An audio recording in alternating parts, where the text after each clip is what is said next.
Évidemment, la flat tax, c'était d'abord une bonne idée parce que ça clarifie énormément de choses et ça rendait l'accès à des placements un peu plus risqués, mais qui visent un rendement plus élevé, beaucoup plus facile.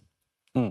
Ça clarifie les choses. Avant, le système fiscal était très, très complexe sur la taxation des plus-values.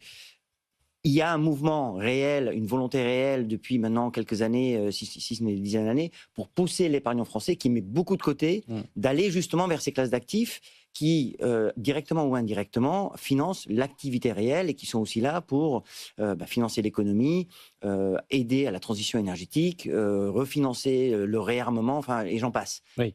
À ce moment où il y a cette dynamique qui existe, mais où on a encore beaucoup de retard par rapport à de nombreux pays, vous citez les Américains, mais je pourrais citer les Chinois comme je pourrais citer les Anglais, voire même les Allemands.